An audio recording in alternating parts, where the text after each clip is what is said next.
Hello, my darlings, and welcome to Blood Bonding. It's been a minute. We are on season 6 of Blood Bonding, where we'll be covering season 6 and 7 of ATL by Night. So make sure, if you don't want to get spoiled on anything, to go back to our YouTube channel and watch our season 6 and 7 playlists. I have here with me the fantastic Tyler Sutherland and the loquacious Zachary Vaudo, who play our Gangrel and Tremere, Aaron, and Anton, whose names I won't mix up, I promise. Before we get started, don't forget to check out atlbynight.net for our Lost Childhood Play Guide. Follow our link tree, or go to our link tree where you'll see links to our sponsors and other interesting things about our show, and definitely check out our Patreon so you can take part in our play-by-post Discord server. Gentlemen, Mental Gym, welcome. Thank you for having us. There. How have you been for this, 5 months? Several months. Yeah, it's been a minute. It's been since October. Yes. And let's pretend we haven't seen each other in that time. Like, we're catching up. That's what they want. They want to see us really act natural. Sell it. That's good. That's good. We'll do that when we get on camera. So yeah. Let's moving into the questions. We do have some questions from the audience. We have a lot of questions from me. We've got all sorts of questions from the universe. Starting off just real quick with an easy one. I think this is a softball. If your character could max out a discipline outside of your clan disciplines, which one would it be?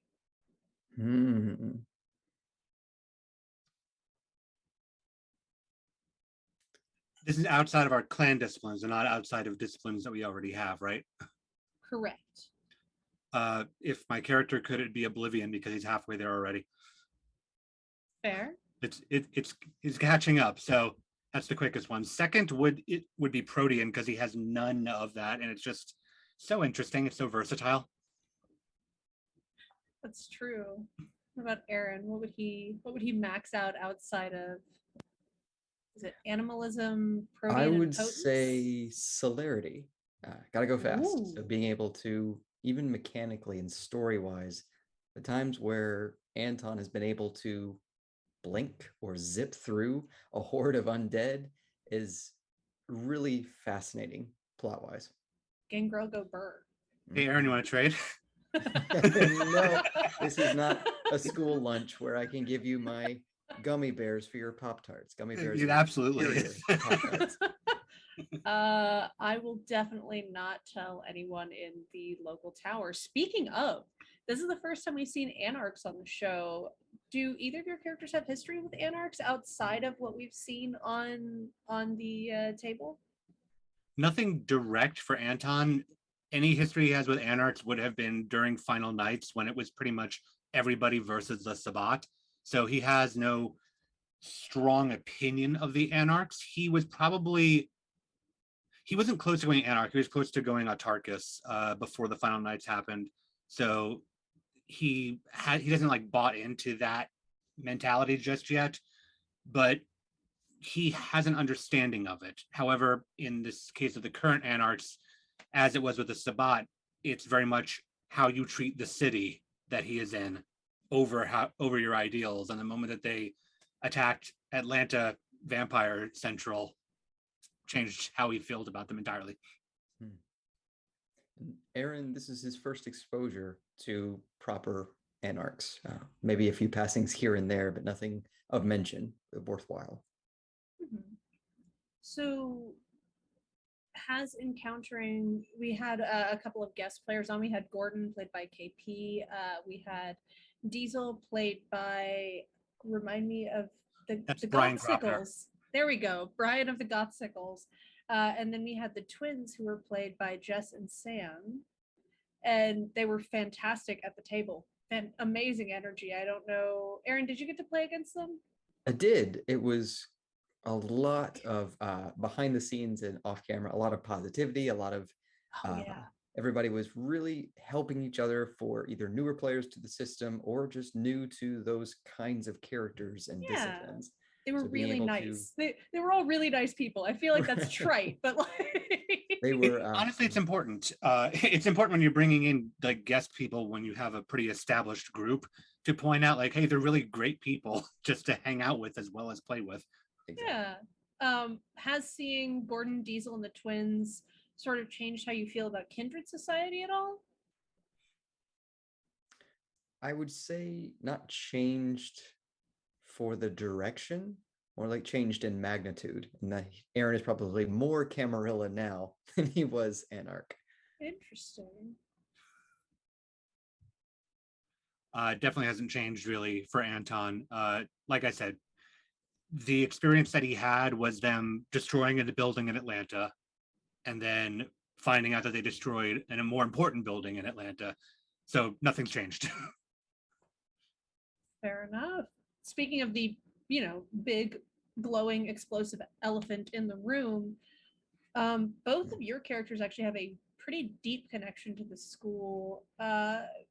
Any thoughts on, with Aaron having graduated, with Anton teaching there, any thoughts on what you're going to do now that it's been blown up?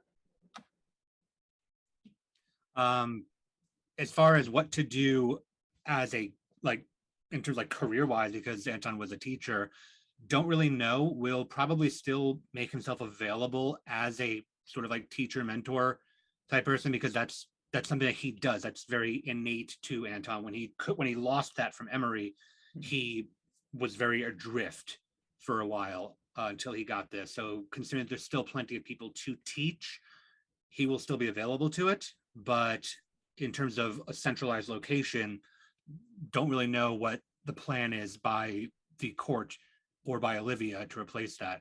In general terms of what is he going to do, he's probably going to, try to seek revenge on the Anarchs unless the group stops him. I think this may drive Aaron closer towards the Gangrel compound. So we've seen kind of that comfort zone of either the haven that the shepherds have or the school. And so removing one of those kind of safe spots or save points means that a default kind of takes a larger view. So he may would definitely spend more time kind of engaging with the recovery efforts, getting everyone back in their feet and relocating wherever is needed. But him and possibly more of the Gangrel may find themselves spending more time back at the compound. Interesting. I wonder if Ian, with his Gangrel Jackson, shares the same opinion. That will be curious, because even having a separate Gangrel player, it's two different approaches to it as well. Oh, very, very. Two very interesting approaches as well, because we've got sort of the Golden Retriever Gangrel and the Alley Cat Gangrel. Mm-hmm. So speaking of like being driven closer to home and being driven back to the compound, we've known that Aaron has a tendency to hoard food, right? He's always checking to make sure there's bags. He's always gathering any that he can find and storing them. He needs to know the status of like how many are left. Is that something he picked up as a kindred due to bag scarcity, or was that a trait he had before he was a kindred? A bit of both. So before kindred, just kind of having that mentality of be prepared. Tyler is a Boy Scout, Aaron not so much, but having that kind of readiness to not doomsday preparedness, but just being able to, if stuff happens, have a plan for it. That exemplified or magnified, as most kindred characteristics do when you get turned. They take your human characteristics and they just dial it up to 11. And so that kind of trait and that quirk definitely got honed in on going from his human side to Aaron. And so that, I think, was honed in on more so when he got turned, being kind of the out in the woods with him and his sire. There weren't blood bags there, so it was more so animals. You kill it, you keep it, you eat it, and then you move on to the next thing. Now in Atlanta, where that scarcity is becoming more almost personified with the SI, it's scary. And so he wants to hoard as much as he can. Did he lose a lot of blood bags with the explosion? We'll find out. Did he lose a lot of blood bags? Did he consume a lot of blood bags? I mean, maybe he was lifting a lot of rocks. He really needed that potence right then. So Zach, going all the way back to season 6 when Anton was on trial, because keep in mind, I made a list of all the events that we have experienced in the last 2 seasons. We started off with the trial. We went on to Victor, the serial killer and murder trap house. Yup. We moved further to the Changeling trial, and we've got Anarchs. So we've got so many major events, and like we ended the season with a loose Garu. We've got all sorts of little details in there. Sybil losing humanity because she kept shadow stepping people through out of the museum. So what did Anton, not you, Zach, but what did Anton expect to get out of the Selena photo testimony? Because as a reminder, he asked Alejandro to testify. So what did he expect to get out of that? And did what you get differ from what you intended or expected? Calling on Alejandro was an on-the-fly decision once Anton realized what the tone and presentation of the trial was, because he had one plan going in, and then which was to attempt to discredit Dot, to account for all the places that he was, all the things that he did, and thus if he could show, look, all of this is verified, then he goes, okay, well, Alpha, where did you get the information otherwise? Should you look at that?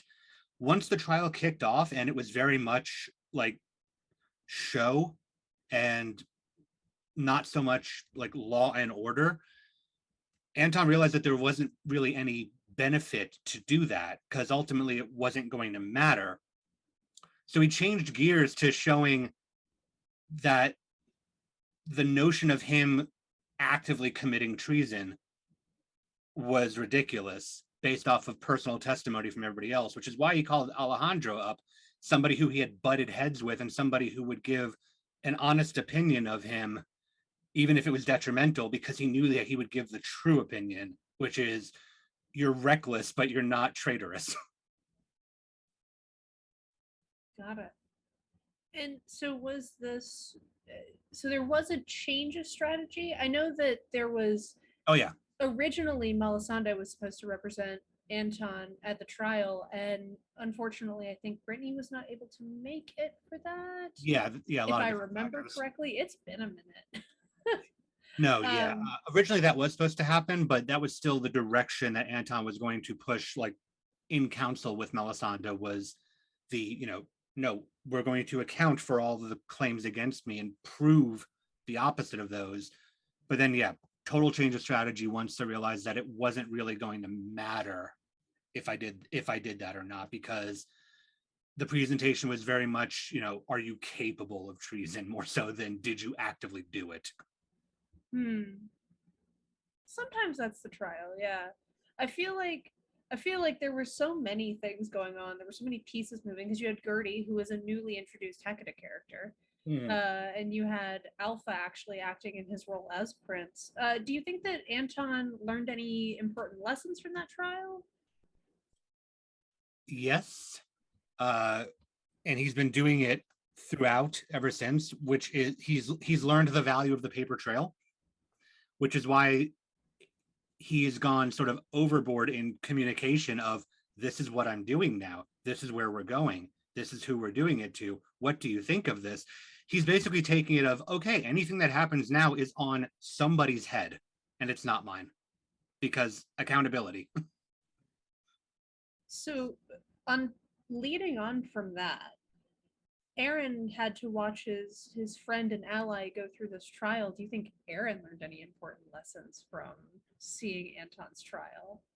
It was curious to see it was more of a trial of public opinion, which in Kindred, that's your reputation is almost as powerful as a being itself. So to break that, or to try to break that, as Dot did to Anton, was fun to watch. As a player, Aaron was scared out of his pants that he was going to lose one of his friends. To get behind that mindset of, now I have to go up on trial and, from a gangrel perspective, articulate my words or my friend will lose his head. and he's seen that with Talbot, is a scary thought. Lessons learned: be careful what you say, and as Zach alluded, CC everyone on all of your emails, texts, and distributions. Yeah, those are both good pieces of advice for anyone, really. It was, you've both touched on how it was just an absolute show of Camarilla politics and the exceptions that the tower makes in exchange for even its less ethical members, as long as they're servicing the tower. Did you have opinions on Gertie's cross-examination of Anton, both of you?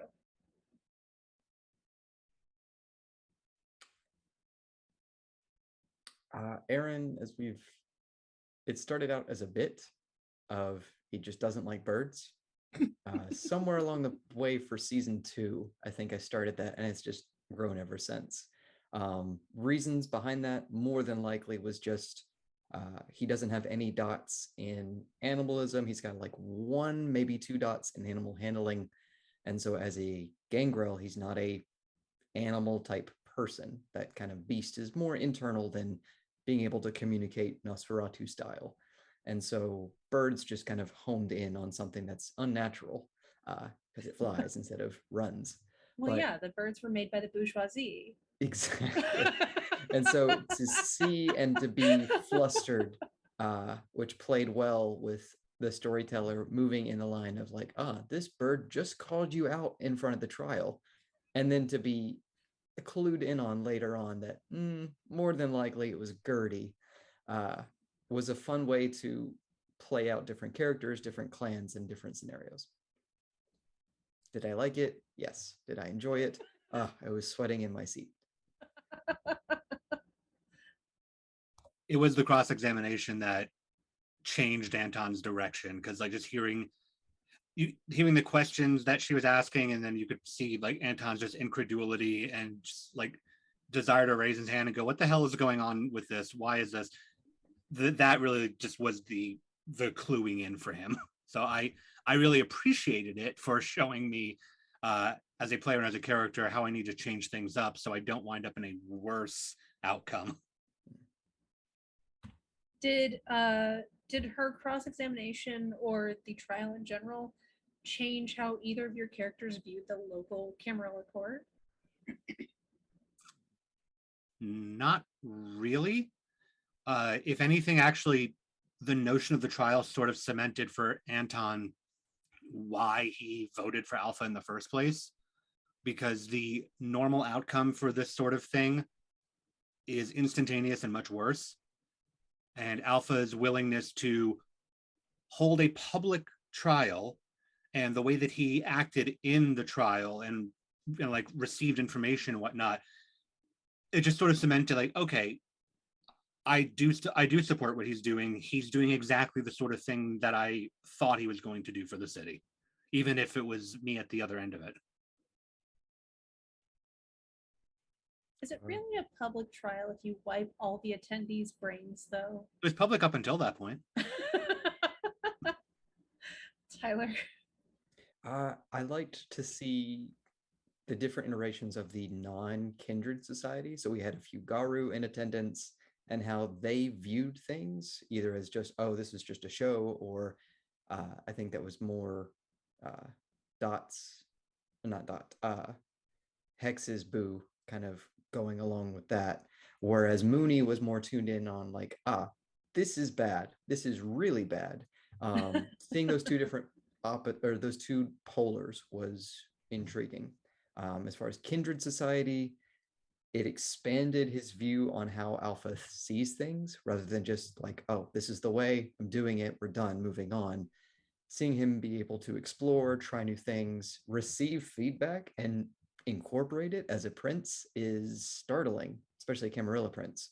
Whether that continues or if he starts to get bogged down in paperwork, bureaucracy, and etc., and loses that mentality, we'll see. To be fair, with Mooney's severity, it probably also didn't help that she recognized the last name of the prosecutor. She had Not her just own. the last name, the first name too. Oh yeah, no. Mooney, as I recall, it's Gertie is Mooney's great grandmother on her mom's side. Something of the sort. It's a close but separated. It's a direct opposite of descendant. Ascendant? No, that's not how that works. Ancestor. Thank you. Progenitor. But yeah, so it's a direct lineage back to Gertie, if I remember correctly. Yeah. Building on something you mentioned, what are Aaron's feelings about Alpha and how have they evolved over the seasons, especially with the, we found out, I think it was in season 5 that Alpha is Aaron's grandsire, his grandvaddy, if you will. I will not. It has been a interesting growth. So like to start behind it, Aaron and myself had no idea that connection was there. And so it was more along the lines of top dog didn't want to be top dog, wants to do something else, non-Gangrel wise. And then towards season 2 and 3, that grew into, well, he did that to get better kind of growth, personal, physical, mental wise, and a hold on the city. So that way he can kind of spread those ideals around. Season 4 and 5 was a little rough because he got staked.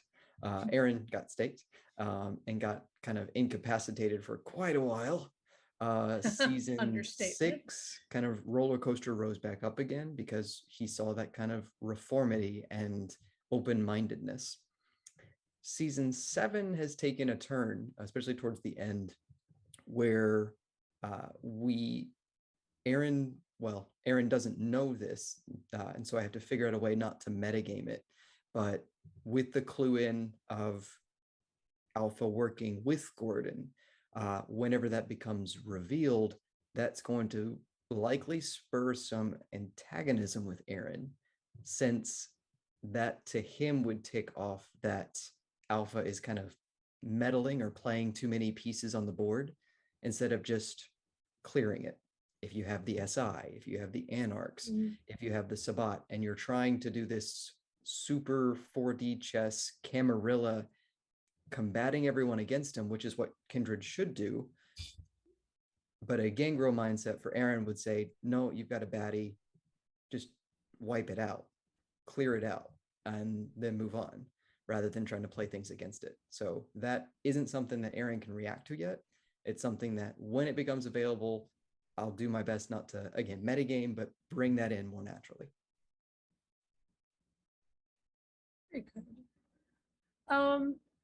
So moving on to a little bit of a, more serious note. We've seen Ellie's Muppet Sona. What would your player Muppet Sonas look like?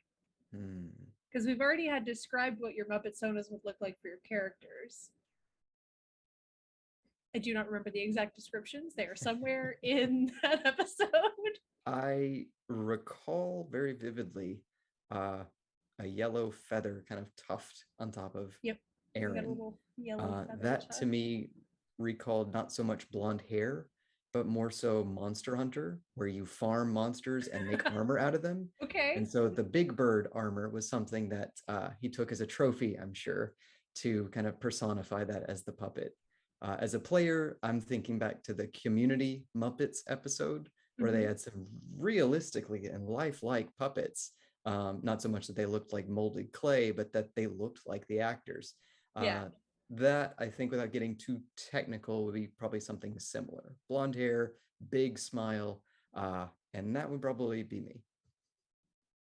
I'm going to go with a younger Statler or Waldorf. I don't know if that's a compliment to yourself. It goes either way.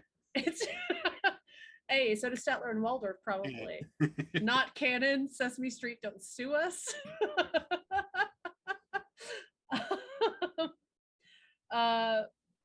When your characters were trapped in Victor's death house, right? There was the original moment where your characters were in their little plexiglass cages. Did you think that your characters were going to survive that? Like, what was your level of certainty on a scale of like, I don't know, 1 to 10 on whether you were going to survive, and what was your plan when it was first introduced?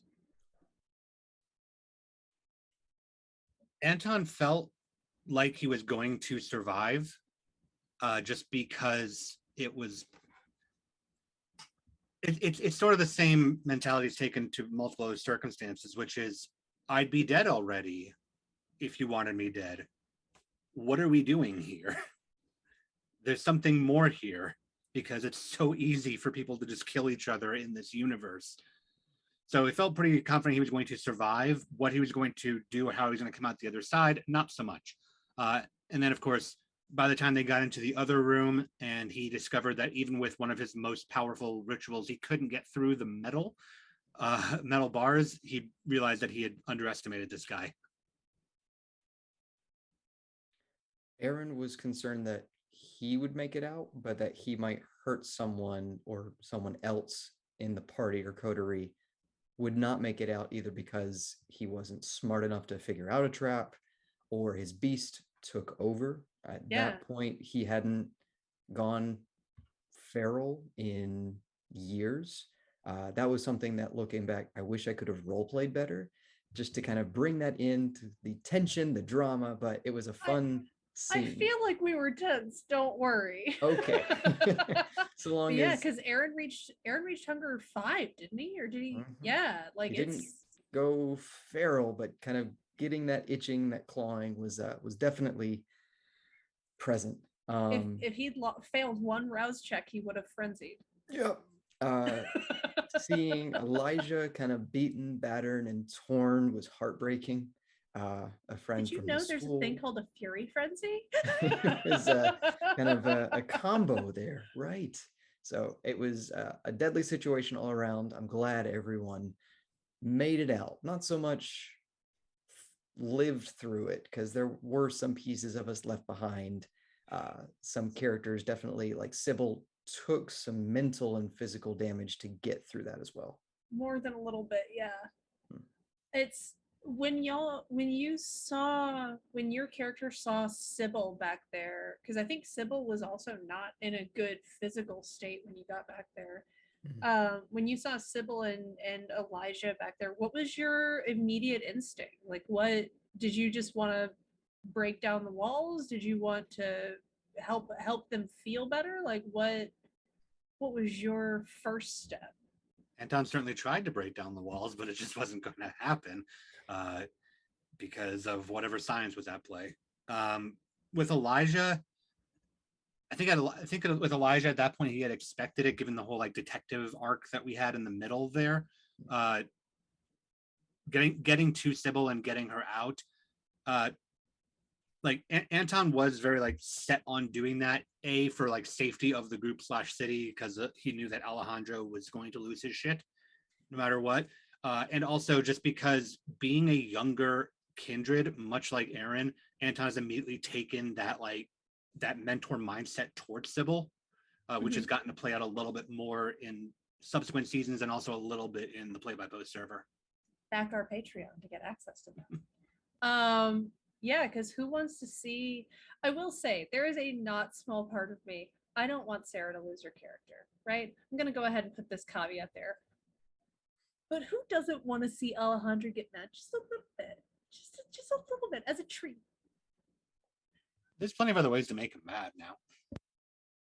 Yes, but there's a difference between losing Sybil and like playing I don't know, ABBA's greatest hits backwards for 36 hours. Look, all I'm gonna say is that Jackson could still find Lydia.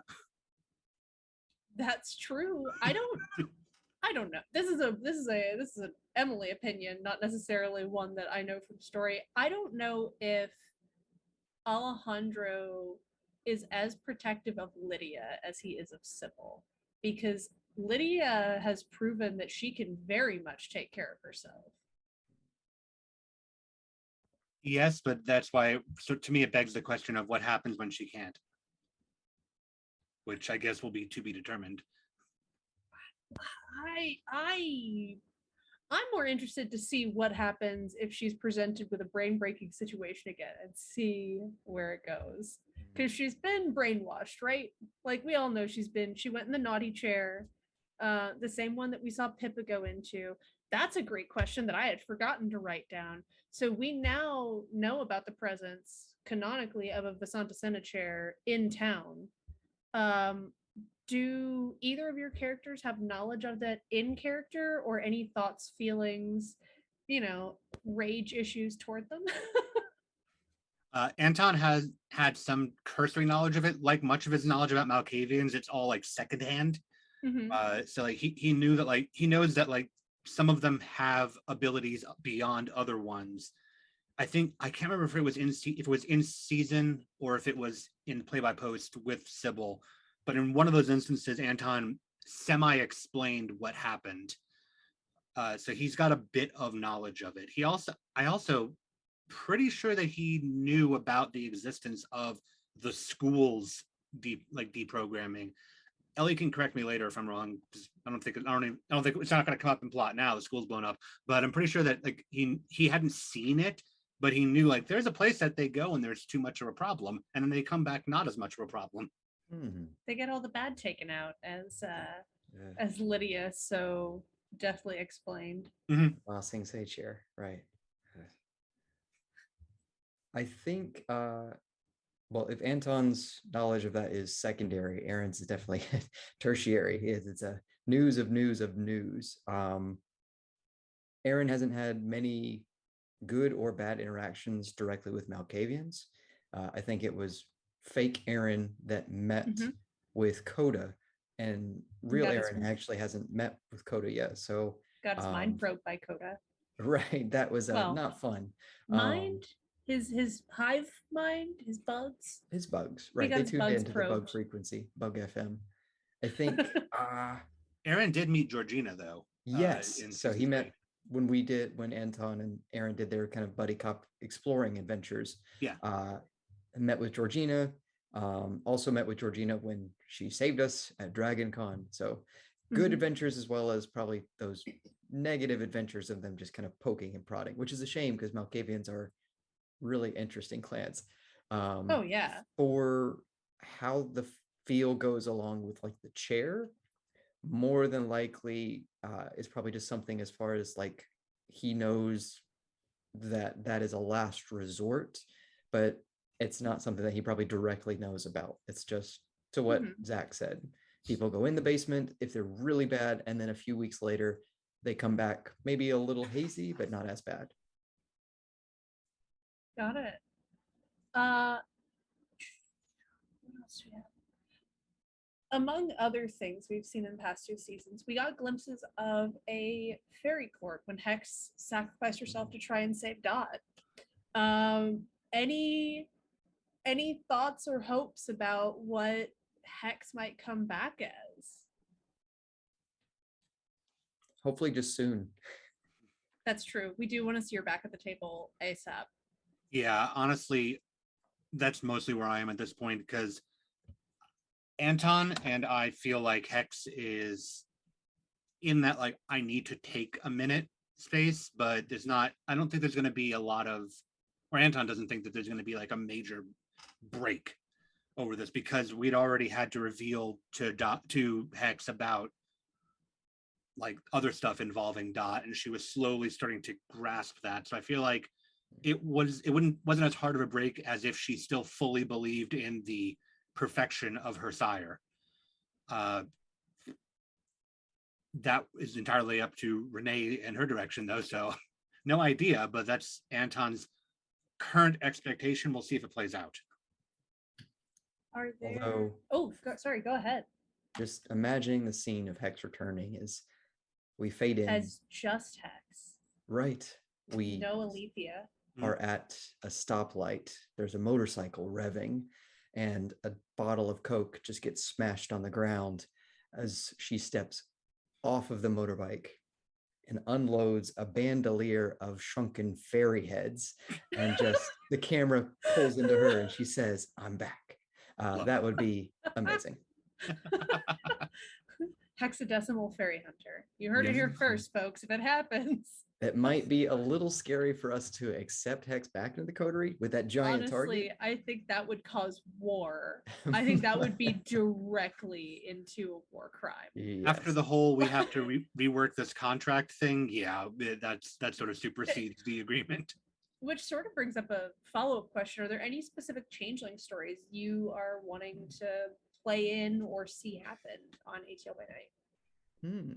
Just getting more exposure to that system would be really cool. Every I time, definitely every want season, to see. Oh, sorry, go ahead.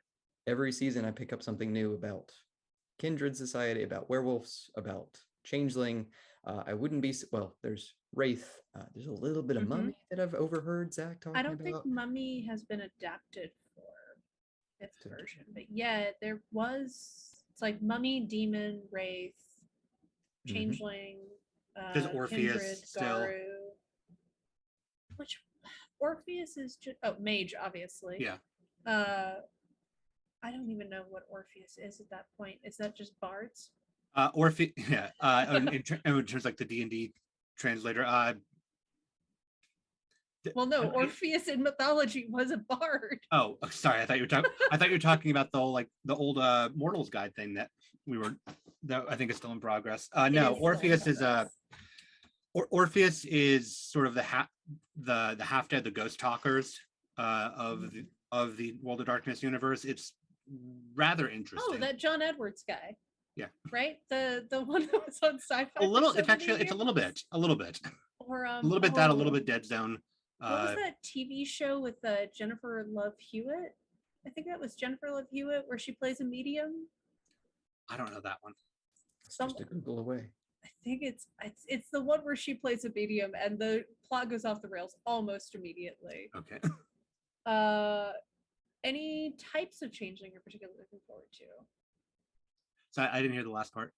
Any types of changeling that you are looking forward to? So like that you're wanting to see. So we saw like a red cap, we've seen a puka. What? I need to figure out how to pronounce what it is. We'll get someone to flash the text on screen. It'll be fine. Yeah, I've got to figure out how to pronounce it. But they're effectively the changeling equivalent of leprechauns.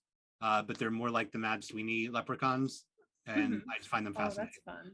Nice. I'll look up the name while we continue the topic, but I'd like to see them because I think they're fascinating. That'd be fun. The most I know about changeling and fairies comes from Dresden Files, so it's not a direct one-to-one. I know a little bit about the Seelie on Seelie. I don't think these changelings take pizza in exchange for services. Quite the same fury of the small rules and mechanics. I think just the concept behind this might not even be in changeling, but just the different types of queens. So within Dresden, there's your kind of your summer queen, your winter queen, but then there's also the spoilers if you haven't made it like 7 books into Dresden Files. And then like with the latest stuff, I don't know if you've read the Battlefront and yes, the unicorns. Anyway, then there's also the concept of your aging. So you have kind of your elder, your current in power kind of queen archetype, and then your kind of queen to be. And so that power mechanic is fascinating as well. Yes. The summer winter element is still at play in changeling as a system, though. There is it's Seelie unseelie, isn't it? Yeah, it's Seelie and unseelie.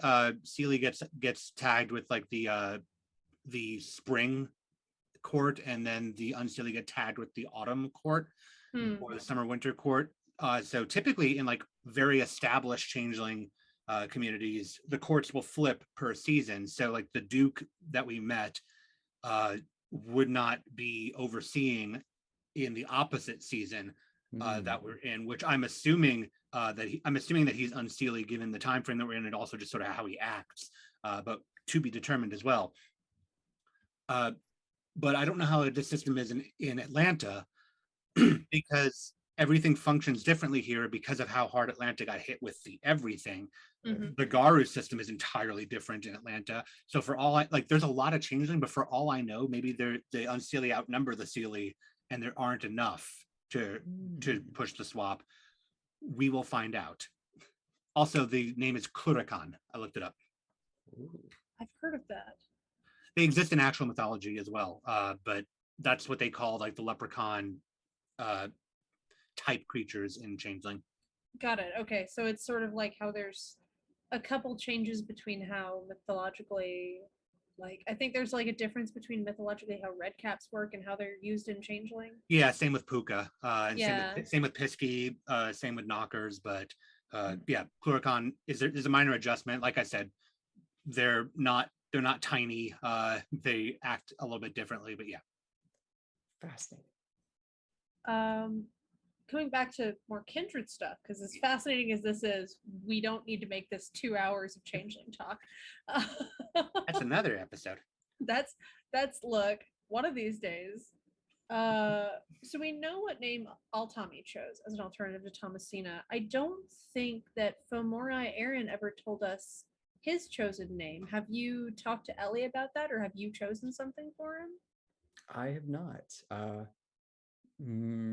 Plot wise, Name him now, right now. plot wise, if it came up, I had prepared to have a somewhat emotional speech of him just trying to drill into that he is Aaron. He is he AA Aaron. Right. He's AA Ron or Baron if he wants to be bad Aaron. Aaron. Right.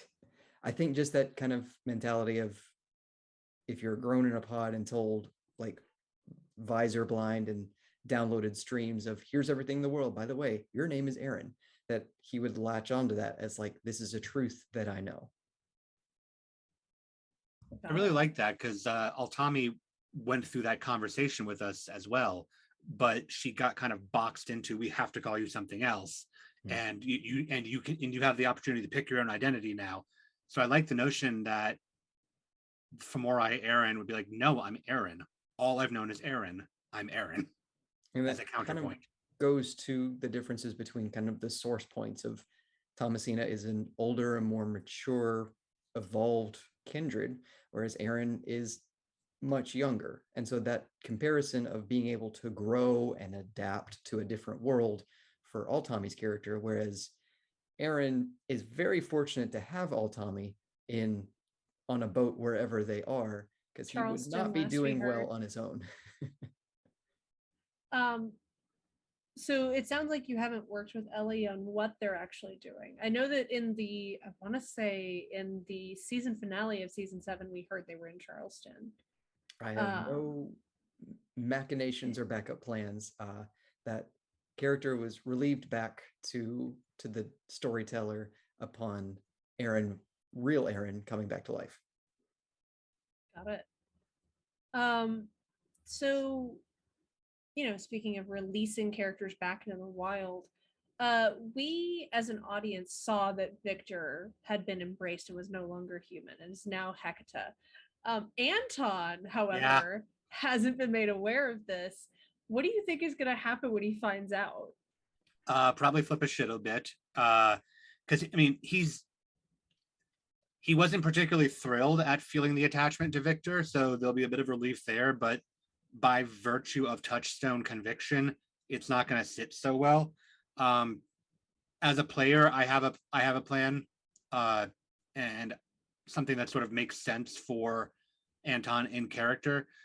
I do think, though, that will, as if he needed more of a reason, I think that will very much drive the go visit Victor to claim Hecata Oblivion, because not only is it just, the search of knowledge, Anton will now have this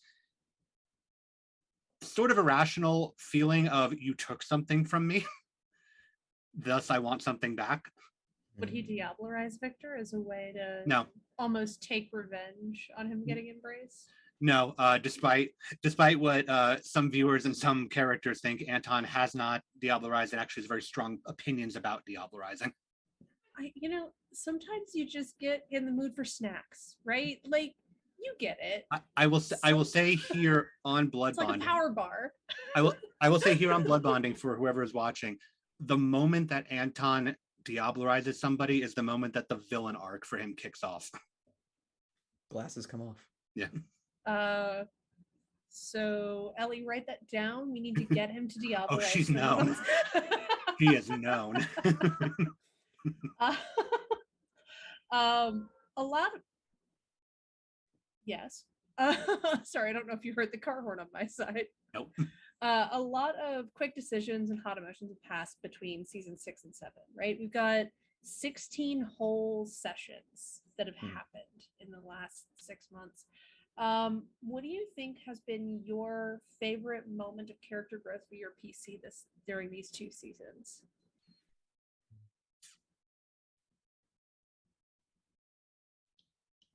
I have enjoyed the found family aspect that Aaron has received through Sybil as well as through Alejandro. It's one thing to have kind of your gangrel family and at the compound, but to have this kind of embrace of a brand new kindred and a much older kindred as well, and maybe an adopted kindred stepmother that he doesn't know about yet through Lydia, we'll see at Christmas. The that kind of found family atmosphere is nice. It is tainted literally with oblivion. And so to see whether or not he's going to continue to surround himself with that is polarizing. You have wonderful characters who have anger issues, who have this taint on them. And so to surround yourself with that kind of makes for an interesting atmosphere. That's true. And Aaron right now is surrounded in a very literal and metaphoric sense by the warmth of darkness. Mm-hmm. It's one thing that we're playing with the reveal in the finale of it could potentially be taken out operation style. There are a lot of reservations to going back under the knife in the SI. And so to see if one, he takes that up, and two, if it's successful, is something that I do want to work with Ellie either before we start the season or early into the next season. So do you think we'll get Aaron on an experimentation table to start off season 8? We will for that see. visual. Some things that are really good for role playing through the stream, and some things that are easily more fleshed out on a player post. So whichever one works better for the narrative, as well as mechanically and time wise, we'll play it out.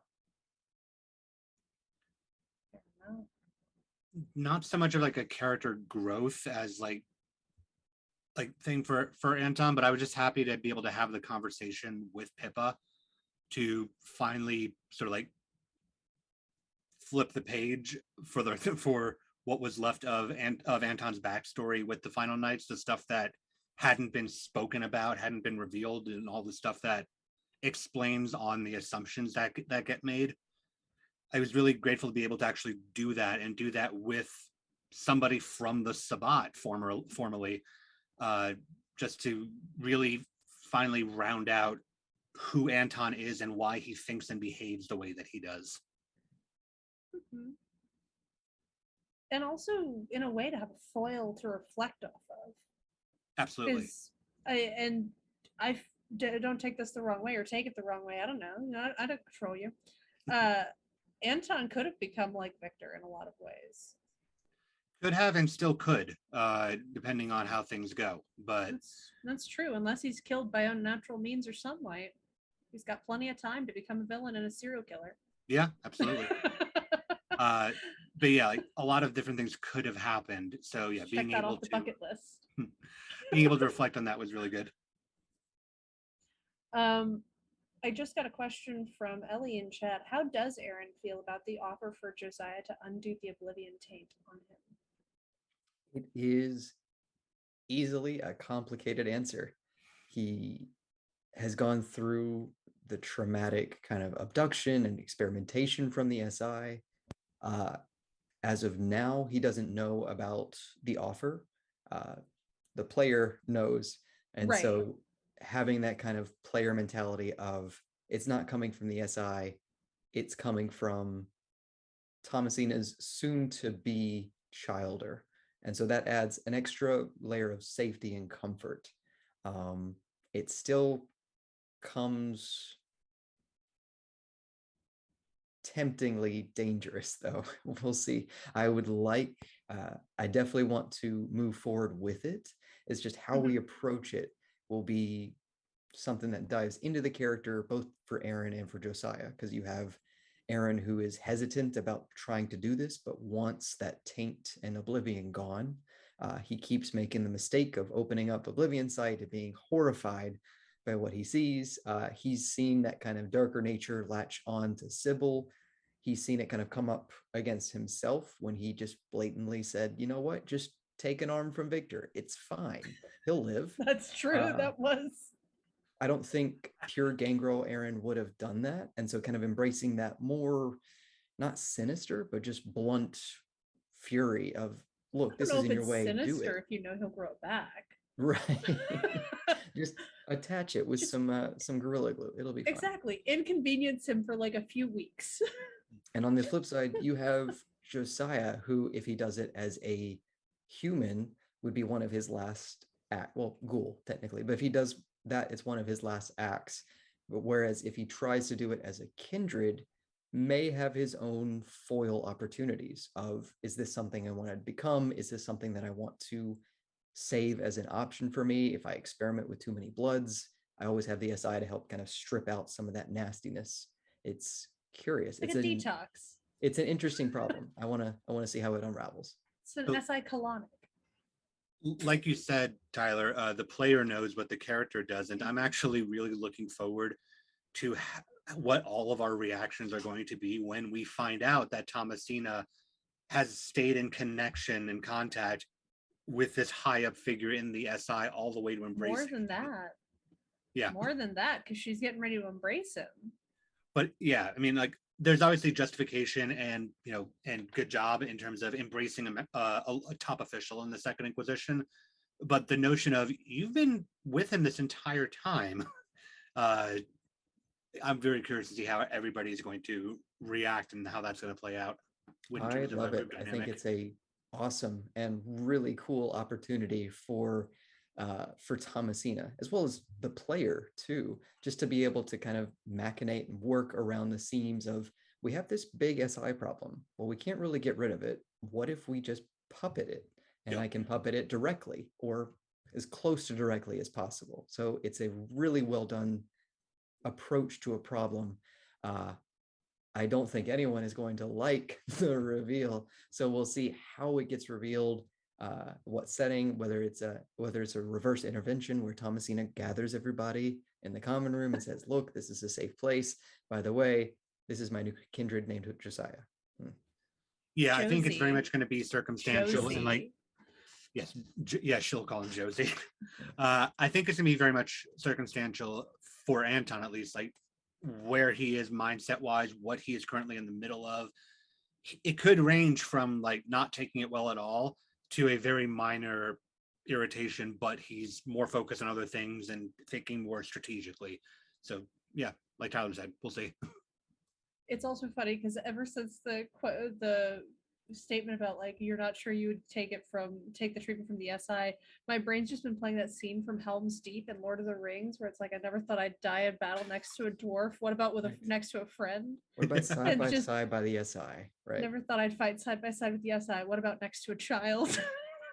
It's ATO by night, not in every instance, but has taken the fairy tale or the anime approach of, if you beat your villains, more than likely, if you don't kill them, they could become your allies.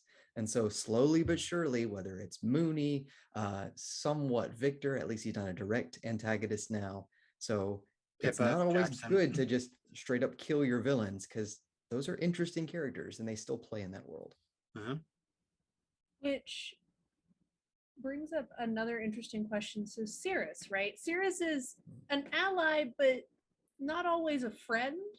And or a friend, but not always an ally. And now that he's back, he's a little different. I think we can all safely say that, you know, he seems a little touched now.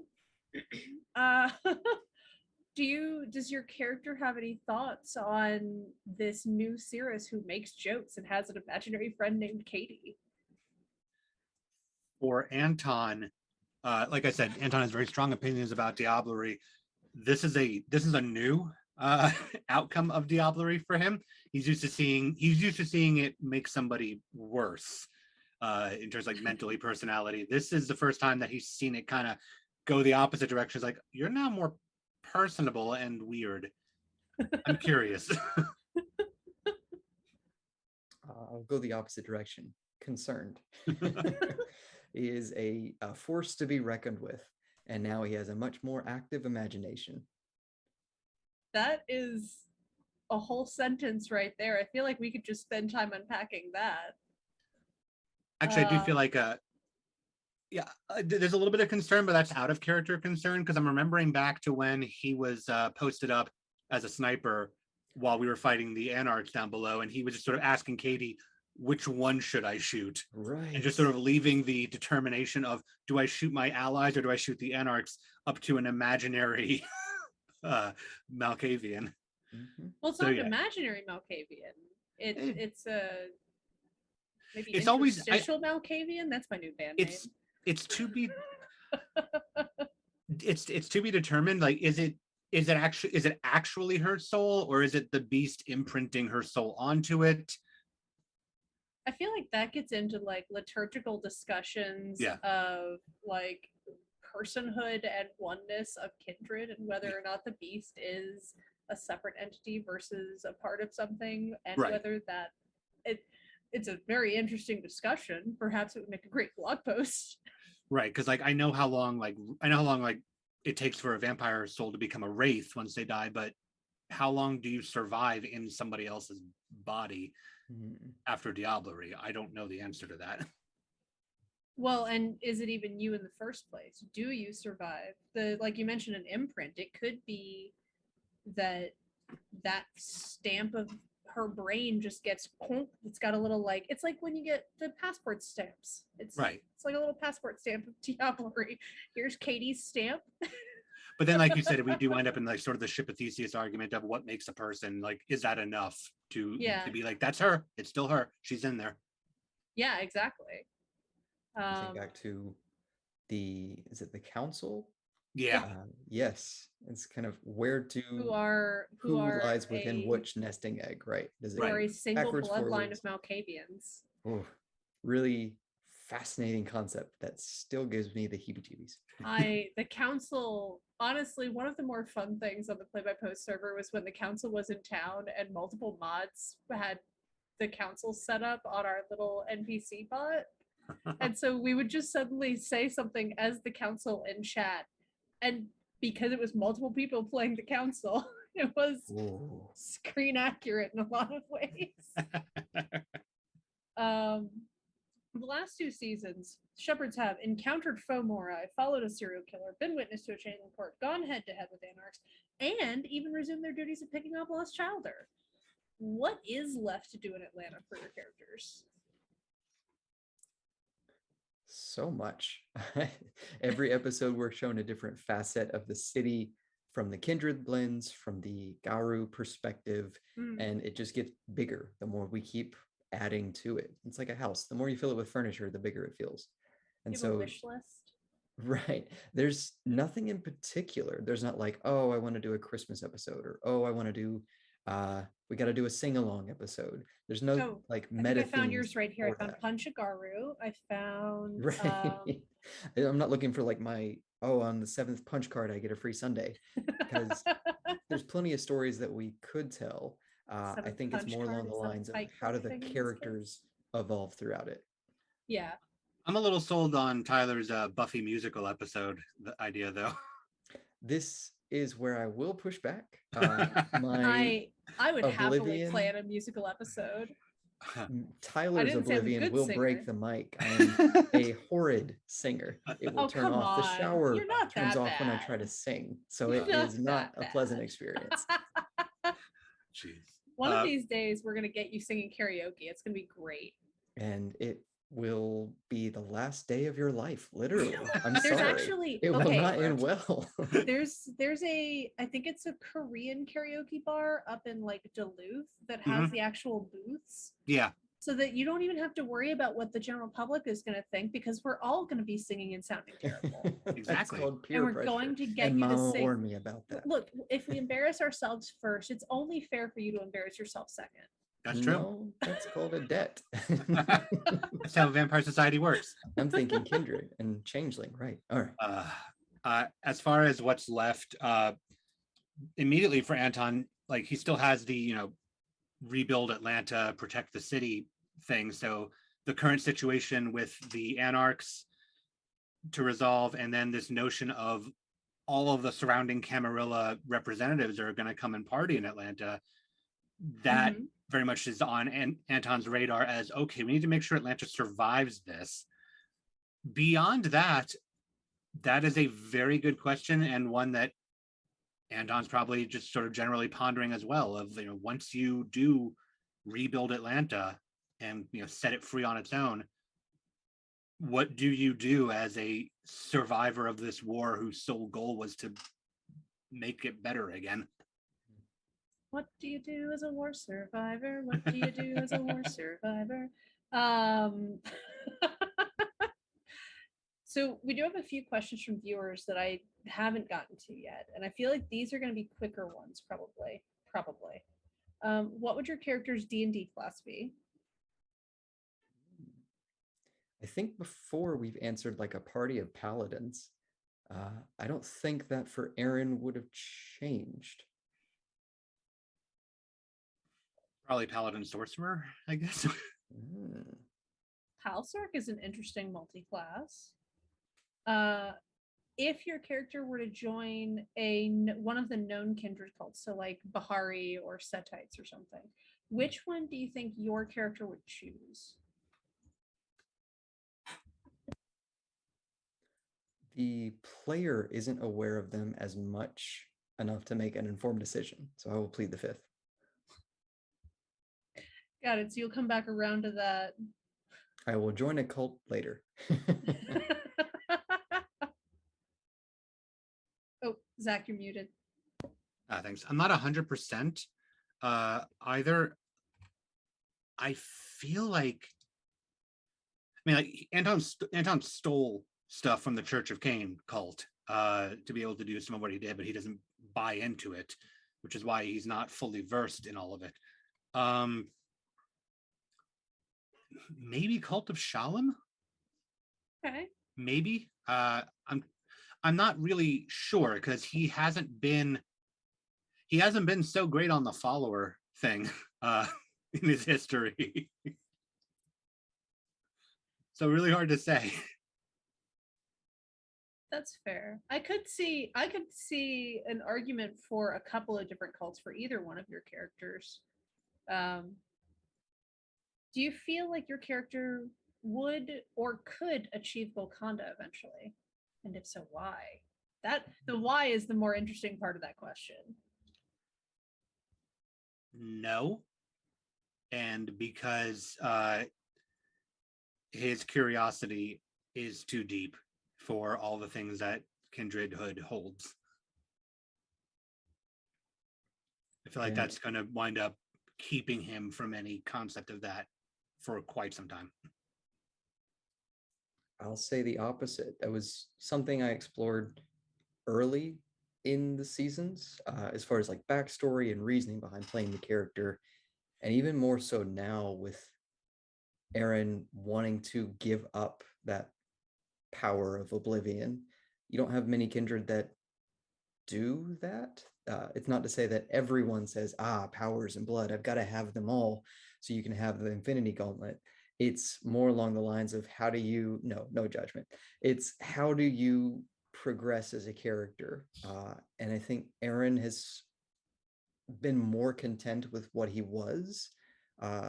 That's not to throw any shade or haberdashery against the blend, because it is a really cool and definitely unique approach of a blended gangrel with Oblivion. And Gang Sombra. Right. It's or got all of those. Exactly. Feeling spicy. I think Aaron would like to work towards that Golconda. how he goes about it would be more about once the city is settled, it goes back to what do you do? Well, you focus internally or you focus externally. You can, if Anton was to go to other cities and try to weed out and exterminate Sabat, whereas if Aaron was to kind of internally just focus and work towards himself, those are two different approaches, not the only approaches. Yeah, Anton definitely wouldn't do that based off of like the conversation with Pippa, but it also depends on what he sets his mind to. But that makes sense for you, especially with you hitting Humanity 8 in season 6. That and Aaron is already starting trajectory there. There we go. Trying to be a good boy. That brings up a good point because you brought up how Tyler had raised Aaron's humanity to 8 at one point. I don't think it is 8 still. I think it's back down to 7, or is I'll it have still to double 8? check. I think it might have dropped recently to I don't remember it dropping narratively, but maybe if you did like an Oblivion thing, that it Too many shadow steps. It might have hit a stain, but I don't remember it dropping narratively. Yeah, the real mechanical buffer for Oblivion is that like get a stain if you roll a 1 or a 10 on a rouse. Yep. Not to mention there's a couple of Oblivion abilities that just automatically can incur stains based on storyteller discretion. Oh. Yep. I'm getting word that Aaron's humanity is intact. So Aaron's humanity is intact. So Golconda is still a possibility. There we go. You gotta hit that you gotta rise and grind, as it were, with your humanity. Did either of you have a favorite moment from another player at the table in the last 2 seasons? Whether you were there or not, because I know sometimes you'll catch up on the streams if you're not there. I really liked Hannah's scene with Ellie, Pippa in the chair, and the resistance to it, that and how it ended up playing out. That was really strong, and I was really enjoying watching that go to its fullest extent. I've got 2. They're small. One is from you can go into like full on detail. Spread the Love. One is from Brittany for Melisande, how it had been so long we'd missed Brittany, and then as soon as she's back and with Mark, it just clicks between them. They have their secret handshakes, they have their coded messages, and getting that kind of spy mentality was really cool. I'd missed it, and seeing it immediately hit home. And then slowly throughout the season, this kind of slow burn of Thomasina hinting at kind of growing that connection with Josie, me piecing it together either on camera or off camera, and like, wait, this is where it's going. Oh no, I have to pretend I don't know anything. And then seeing it actually course correct and go towards that destination, and seeing it kind of long con play out at the end of the season was relieving. Well, so, and you mentioned it going a different direction, and I'll probably ask Leona about this in her blood bonding, but Thomasina on the play-by-post server, back our Patreon, on the play-by-post server, it's, I got a finger gun somewhere, had made a comment, I want to say like way back in season 1, about how a certain thought in her head was about shame that she didn't have a child yet. So this is also the fruition of about, I guess, 2 years of of playing in prep. Have either of you had a favorite plot point in the last 2 seasons? Because I know I've mentioned a ton. The plot hook with Dot and Hex in particular is a favorite of mine, because it is also just sort of getting to see a bit of on one part a resolution of character arc, and on another part a further adventures and expansion of character hook that we did not know about prior. So I really have enjoyed that element. I was hooked as soon as we started the Victor story arc. It had the 1920s femme fatale with the noir aspect of detective work. It had the heavily referenced literary Mary Shelley Frankenstein throwbacks that I loved. And so to kind of bring that, and then at the end, a Saw episode, which was a fun escape room kind of that we got to do in character. We still need to do an escape room together. I think we actually managed to hit all of the questions I had prepared. Make sure I didn't miss any because I have a long list of questions. Oh, here we go. There is one I missed actually for Zach. Tell us more about the Path of Oblivion rituals and how'd you come up with them? Specifically, tell us about how you came up with the golem. I expect that is partially a reference to your own Jewish heritage. It absolutely is. It's reference to my Jewish heritage and to Anton's Jewish heritage. Path of Oblivion is just because I'm on the fence with how I feel about thaumaturgy in vampire. Then thaumaturgy being like old blood sorcery, original like pre V5 blood sorcery. I really like a lot of the concepts that were developed and all the different paths of thaumaturgy that a Tremere could take. I didn't like how ridiculous it got in all the wild directions that you take, and like you can do these like crazy outlandish things, but I really liked it conceptually, and I really liked how slowly over the course of V5 other Tremere abilities have been introduced, or Tremere rituals in particular have been introduced, not as pre-existing paths, but as sort of scraps of other paths, and Tremere sort of finding a way to get back to what they lost. I also really like the old like abyss mysticism from the older days, stuff, and like Oblivion powers that were part of Obtenebration that got lost, some of which we actually have seen through Alejandro, such as I think the journal is a little bit of Shadow Servitor mixed in with something else. So I wanted to find a way to recreate old abilities in V5 setting, but also I wanted to find a way to do it as Anton, of how can I modernize this, or how can I change this, how can I do it in a way that makes a bit more sense, is a bit more ethical, adapts with the time, things like that.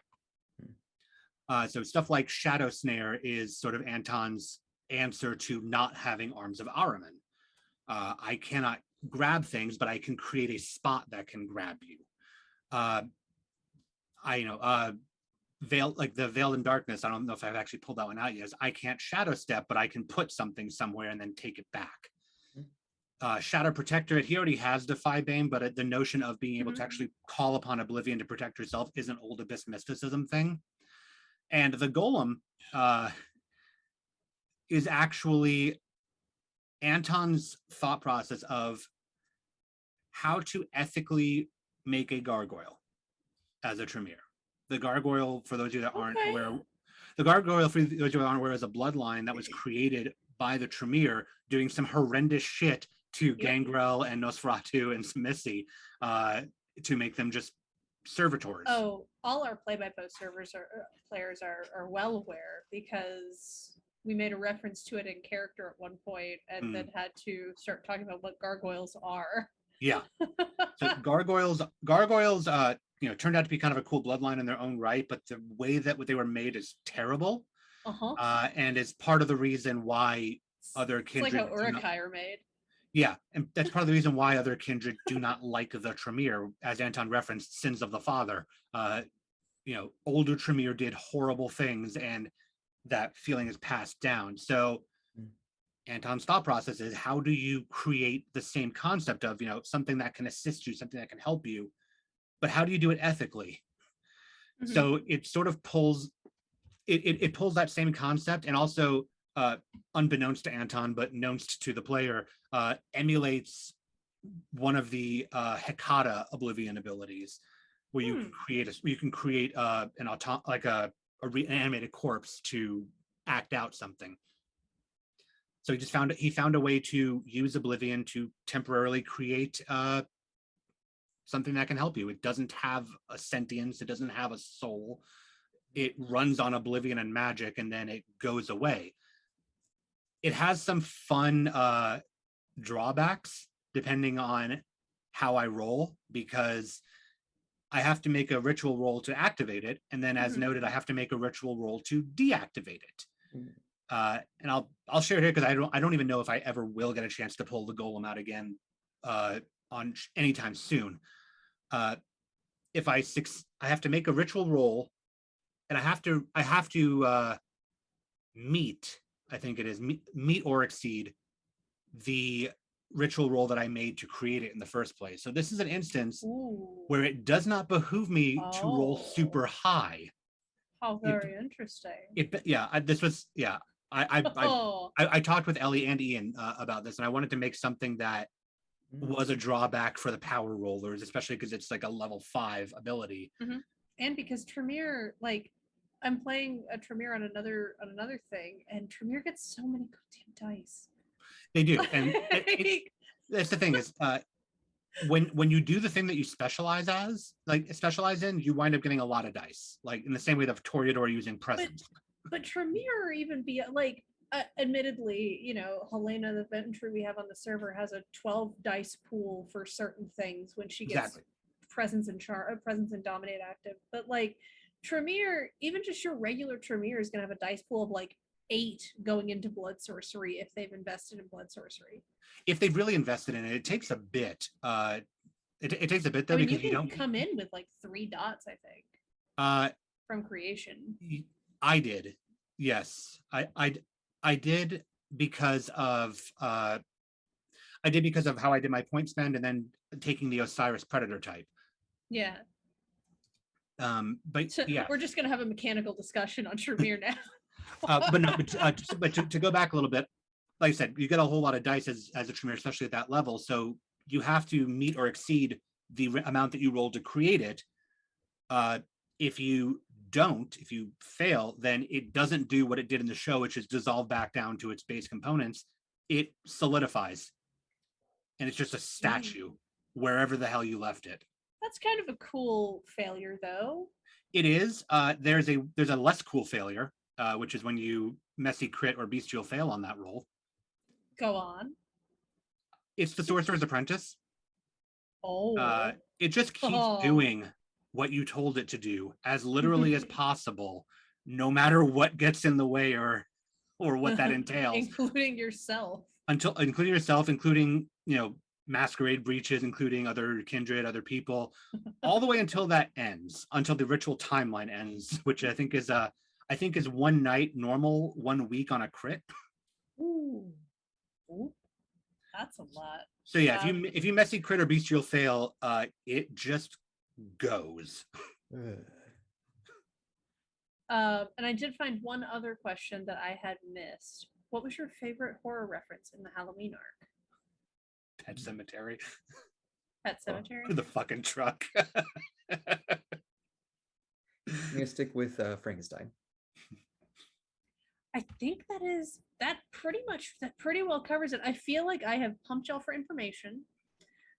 So for those watching, thank you so much for joining. Don't forget to check out atlbynight.net for our Lost Shelter play guide. Go to patreon.com atlbynight to make sure you back the Patreon so you can join us on our play-by-post server, where we've got, I think we still have one event left from the finale that has not kicked off yet.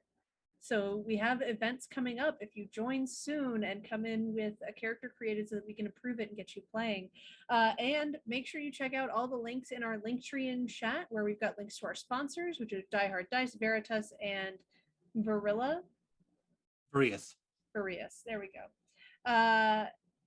For our clothing sponsors and our dice sponsors. Thank you so much, gentlemen, for joining me. Go ahead and remind people where they can find you on social media. I'm on Twitter at it's Zach, YEPITS ZAK. You can find me mostly there. And then I have a link tree that is there that leads to other things. Anybody that's in town or going to MomoCon, I'm actually going to be there running a whole bunch of games this weekend, including a vampire game, D&D, Cult, Crash Pandas. So maybe I'll see you if you're there. Theoretically, I'm going to volunteer for MomoCon if I can test negative by then. Fingers crossed. Tyler, where can we find you? I am a hermit, so I am currently just on Instagram at blackbelt_Tyler, not on the Twitter, unfortunately. We Tyler can said, "Do change not that. perceive We me." can get you on. We can get you on Twitter. See how that goes. I hear it's very noisy, so no thank you. It's extremely noisy. It's people are just talking all the time. It's Oh, unsubscribe. That's just unfollow. It's unsubscribe on other platforms. All right. Thank you everyone for joining us. I hope you have a wonderful rest of your week. We hope to see you here. I think we're doing blood bonding again next week, and we've got a few more blood bonding episodes where we can get all the rest of the cast in. And I hope you'll join us as we get ready for season 8 of ATL by Night.